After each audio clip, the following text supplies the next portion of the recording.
Hey everyone, it's Emily Fox. Today's video is going to be a very chill, chit-chatty kind of video because Goodreads has opened their opening rounds for the Goodreads Choice Awards of 2022.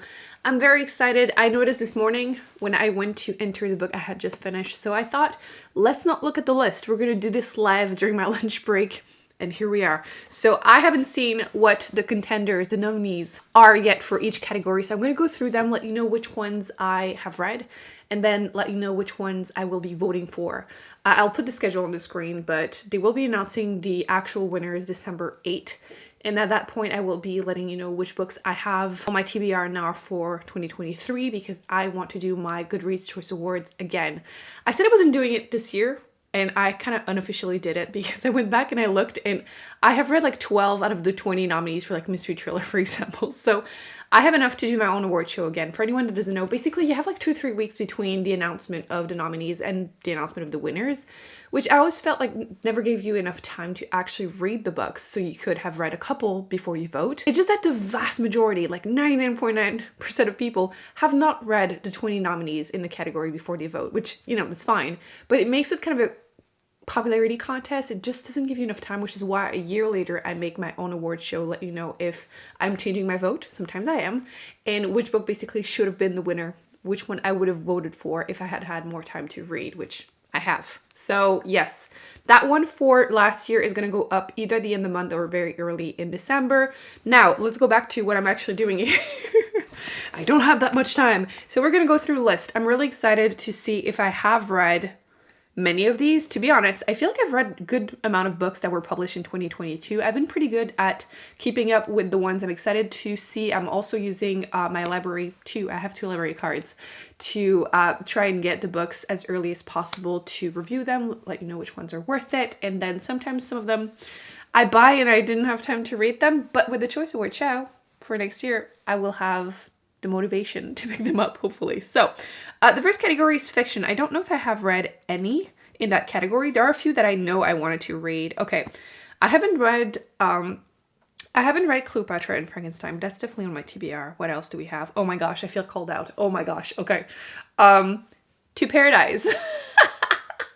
This I bought as soon as it was released, and it has been shamefully on my pile right over there, actually, on that little side table, because I've been meaning to read it all year, but I'm so scared that it's going to break my heart. And I feel like the reviews, when they were starting to come out, were a little bit hit and miss. I've kind of stopped looking because I don't want to know. But now I don't have a choice. I will have to read it next year if I want to do that category or not. Depends on the year, I feel like, for me for that category. But I don't... Oh, I did start Tomorrow and Tomorrow and Tomorrow. Tomorrow and Tomorrow and Tomorrow by Gabrielle Zevin. Unfortunately, it was archived before I had the chance to finish it. I had an advanced reader copy, an ARC, and I have my name on the waiting list at the library. So I was planning on continuing it. Now I definitely will for that category next year. I've also been recommended a lot Other Birds by Sarah Addison Allen. It's definitely on my list, so yes. I am not voting for that category because I haven't read any books. So, okay. Best mystery thriller. Guaranteed I have read some. That category is the one that made me not want to do this challenge anymore because I feel like out of the 20, I'll have read like half every year, and usually there's maybe like 1 or 2 I liked.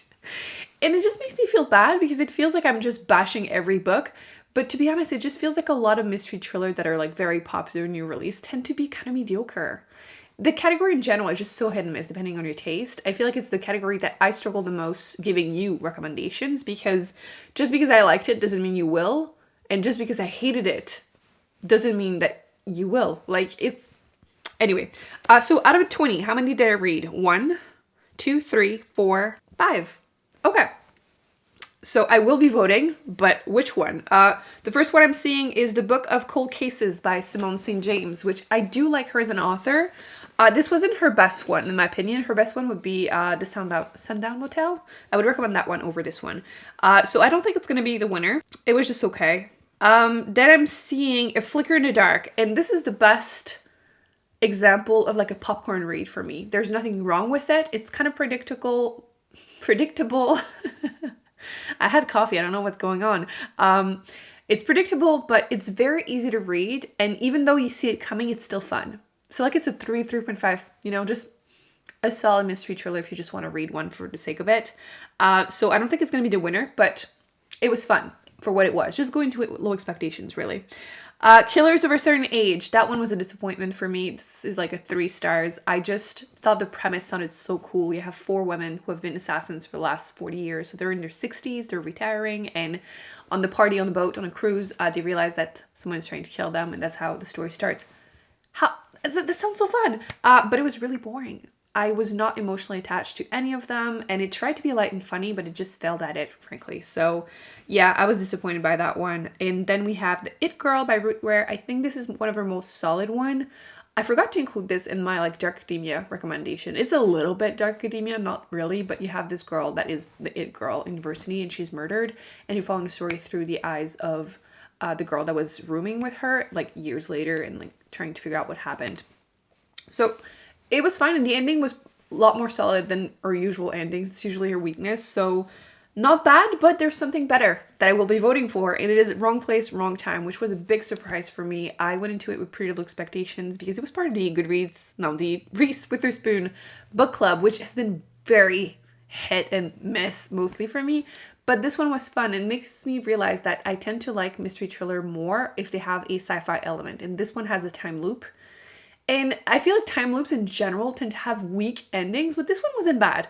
It made me laugh a couple times. You have this woman and her 18-year-old son murders someone on his 18th birthday. She sees him do it as he's walking back home, and she starts going back in time, and she's trying to figure out how did this start, why this is going on. So yeah, I am voting for this one right now. So vote entered. So yay, I'm happy about that. So that was a good one. I do recommend it. Don't go into it with super high expectations, but it's a really fun one if you just... I picked it up pretty early, so I was very happy with it. Now, historical fiction. Did I read anything? I don't think I will have read anything. Nope, I haven't. I know there's a Taylor Jenkins Reid in there, which I think will probably win. Carrie Soto is back. I feel like she tends to win, hence the whole popularity contest thing. I have read other books by her, which were good to find, but yeah, nothing in there that really stand out to me, which makes me realize fiction. I didn't say my prediction, who I think is going to win. I'm tempted to say To Paradise, but the ratings weren't super positive, so I think it's probably going to be either Bachman, because he tends to win. There's only 16,000 ratings, but this is what I usually complain about with that challenge or that award show, is that people have not read the book and they vote for it. You'll have like 100,000 votes, but then 16,000 people read it or rated it on Goodreads. I'm sure some people don't, but like the disparity is too big. Anyway, this is like my conspiracy theory here. So my prediction for the winner, I think Jodie. I should call her by her first name. She doesn't know me. Picou. I just can't say Picou. It sounds French to me. I think she's probably going to win. Let's go back. Fantasy. Okay, fantasy. How many did I read? 1, 2, 3, 4. Is that it? 4? 1, 2, 3. 1, 2, 3, oui. And there's one I've started, so 4 officially. But by the 4th, which is the last day for the final round, I will have read 5. There's a few in there that I'm seeing that I want to read also. Anyway, the ones I have read. The Atlas 6. Was this published this year or republished this year? Yeah, because I read it last year, and I feel like it's another example of the book. The premise sounds really cool, the execution not so much. Magical school, competition between people, interesting library. It seems really cool, but it was just a tough read. Dark Academia too, because everyone is insufferable, and I don't know, if you've read it, you probably know what I mean. It's like, fun idea, meh execution. Babel, Bar of Kwan. This is one of the ones that could have won, but there's not that many people that read it so far. My own feelings for it are all over the place. I really like the Dark Academia vibes. I approve of her message, but it was so heavy-handed, and I didn't really care for, like, not the ending, but like the last like quarter of the book. I feel like it was a lot weaker than I expected it to be. So I didn't hate it, obviously, but I don't think it's gonna be my winner. Then I recently read The Very Secret Society of Irregular Witches. This is like a light fantasy, like romancy fantasy, which is usually not really what I read, but I was in the mood for something wholesome, which it was. Found family vibes, modern witch, But the romance was absolutely awful. Listen, I'm not a big romance person. I'm starting to try to find some that work for me. But my issue is that they're often toxic. And I have very, very little tolerance. Like, my friends know, if you tell me that the person you're seeing is awful, I will hate them forever. And they will know. They will know how I feel about them. And if I'm following the story through her eyes and he does something awful, she's my best friend. I won't forgive him. She does. I still don't ship them. And that's what happened with this one. He said something absolutely awful to her. Sure, he apologized right away, but it was too late. You're dead to me. So that's my problem. I still recommend it because it's cute, but don't expect a good romance because it's not. There are a few that I do want to read in there, so I'm excited to see them. And the last one, I actually just bought a physical copy last month, Legends and Lattes, which I hope wins. Out of the ones I have read, I hope this one wins because it's going to be my vote. I don't think it will because it only has 20,000 ratings. And again, a popularity contest on Goodreads. But this is so wholesome. I love it. You have this orc who was a mercenary. She's been saving up her money because she's over that lifestyle. And she buys a store so she can open a coffee shop. And it's really wholesome. Nothing happens. Okay? She's just trying to find employees, convince people that coffee is good because coffee is not a thing. And there's a sapphic romance too. It's so cute. I just liked it. Usually really not my thing, but it is. The one I'm currently in the middle of, I got access to an arc last second to The Lost Metal, which, okay, conspiracy theory moment again. This book is being officially released today. And if it wins, which I don't think it's going to win, but it's going to be high because it's Brandon Sanderson. There's only 2,000 ratings. If it goes in the top like 5, I'm going to be pissed because you haven't read it. Stop voting for it.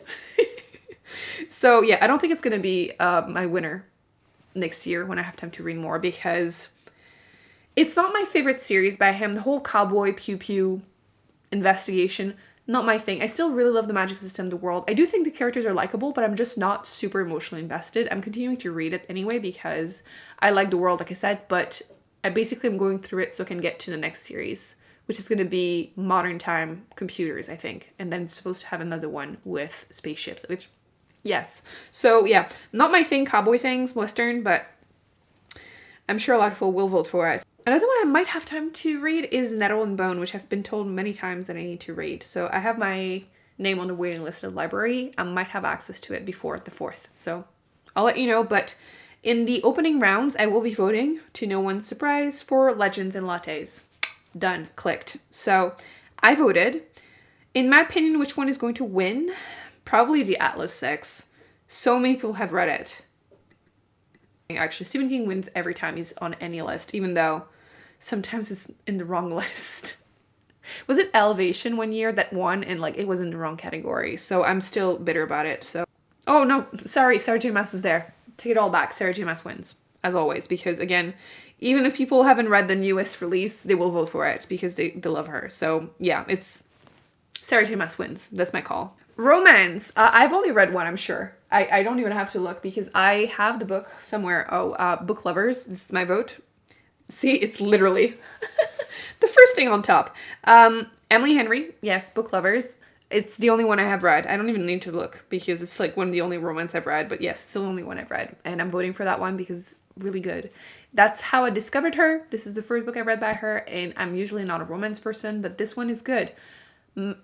Older characters, emotionally mature, no miscommunication tropes, no like big love triangles.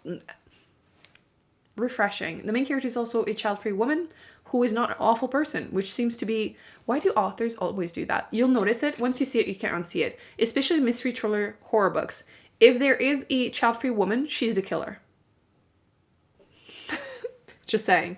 So yes, I'm voting for that one. I don't know if it's going to be the winner. Hopefully it is. Colin Hoover is there, so there's a high chance that's going to be that. And I've also seen a lot of people talk about Love on the Brain. So that's another possible.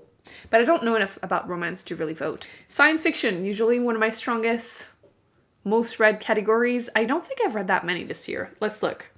What have I read? I have read Sea of Tranquility. It's okay. Emily St. John Mandel is not for me. She tends to write very prosy books. The writing is very, and it's just not my thing. It's too vague for me in general. It wasn't bad, but not really my thing. I'm also seeing Upgrade by Blake Crouch, which was a big disappointment. Big disappointment. I really like Dark Matter Recursion by him. I even like the Wayward Pine series by him. And I was hoping he would continue to improve as he has over time, but no, this is awful. The topic is fine, but it feels dated somehow. And one of his weaknesses is that his characters always lack emotional depth. And it feels like he tried to fix that, but it didn't work at all. I just feel awful, but I'll talk about this in my most disappointing books of the year because it is. No. Dead Silence, which I think is my vote because I think it's the only one yet that I have read. This is like a horror sci-fi and took me by surprise. I wasn't planning on reading this and I did and loved it. Well, mostly. I was really uncomfortable, which is great. And I hate horror books with open endings, but this one isn't, which surprisingly rare. You have this crew that goes to explore this ship that had disappeared which had a bunch of like rich famous people. So they go and explore, figure out what happened to them, and things get creepy. It was good, just the romance is absolutely not necessary, but I think it's going to be my vote anyway because I've only read 3 and this is by far the best one. So this is my vote. I'm planning on reading Station 11. No, I'm planning on reading Station Eternity and what else? Kaiju Preservation Society. I just picked that one up. It's probably like right here. But I will be reading that. I was planning on next year, but maybe I can try to sneak it in. My schedule is really booked for the upcoming couple weeks that I have left, but maybe. Horror, I don't think I've read anything. Did I? Oh, I have read one. Okay. Hidden Pictures, which I just finished. I haven't even mentioned it in wrap up yet because it's going to be at the end of the month, and I'm here to tell you I hated the ending. It was fine. You're following this girl. She is an addict in recovery. She's been sober for like 18 months, and then she gets a job as a nanny. The kid is drawing creepy drawings, and I like these stories in general. But the twist was absolutely awful. I think people are not going to agree with me, but I'm surprised that the ratings are so high because I think it was awful. Awful. Not the book itself. I like the little like comfy vibes because she's working at this rich family's house, but they have a little cottage for her. And I like small town vibes, but the ending, why is no one calling it out? It's weird to me. But that's all I've read, so I'm not going to vote for anything. Humor, I don't think I've read anything. I rarely read these. No, I haven't read anything. Nonfiction, I've read a lot of nonfiction this year, so let's see. I have read... Ooh, I haven't read that one, but The Song of the Cell, I really want to read that, but my library doesn't have it yet. So as soon as they do, I will be putting my name on the waiting list. I have read the Atlas of the Heart, which I think is probably going to vote because it's the one I've seen the most everywhere. There's like, only 35,000 people. It's either that or How to Be Perfect. I feel like they're the ones that are the most, that I've seen the most at least. Anyway. The one I am voting for, the second one I have read in that category, is A Taste for Poison, which I've definitely talked about. It's such a fun, easy, beginner-friendly nonfiction about poison, which sounds kind of... I mean, if you like murder mystery, a lot of people I know like crime podcast. This is fun because they talk about, is it 11, 13? 11 deadly molecules, and they tell you what to do, what it is about, and then a story of when it was used for. It was fun.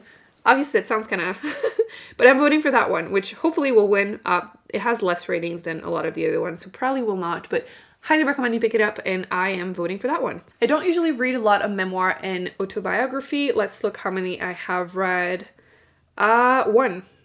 I'm Glad My Mom Died, which I think will be winning because it was great. It was great, and I mean, really famous author. So currently there's like 180,000 ratings, so I think it's going to win. It is going to be my vote. The only other ones that I see there that are on my TBR are What My Bones Know. That's definitely on my TBR. Otherwise, I'm not a big memoir person. Anyone else feels awful about Alan Rickman's diaries being made public? I think it's awful. I think it's really, really awful. So yeah, I think that's going to be my vote, even though I've only read one. I do that rarely, to be honest, but sometimes when it's really good. I think that whether I vote on it or not, it's going to win. So next we have history, and biography. I don't think I've read anything. I am not really Yeah, I'm not seeing any. It's not really my thing. Sometimes once in a while I'll find one that sounds appealing to me, but we're gonna skip graphic novels, poetry. I already know, don't need to click on it. Debut novel, it's mostly ones that I've mentioned in other ones. The only one that I have read in there is A Flicker in the Dark, and I didn't love it enough to vote for it, so I'm not doing it. Young adult fiction, I don't think I've picked up any this year. No. Young adult fantasy and sci-fi, have I read any? Oh, Gallon by V. Schwab. Don't recommend it unless you're like under the age of 12. It was just very mediocre. Is it me or the word mediocre sounds really negative? Like, English is my second language. So I feel like sometimes you hear an expression, it's like, oh, that sounds mean. But when you look at the definition, that's what I mean, mediocre. Like, it's not awful, it's just... Does it have negative connotation for you? Because it definitely for me. It's like dirty blonde. Because we were talking about blonde people in my last vlog. And like, I don't even want to say dirty blonde because it sounds awful. I feel like you don't say dirty pink, you'll say dusty pink. But I can't say someone has dusty blonde hair. Anyway, let's go back to the book.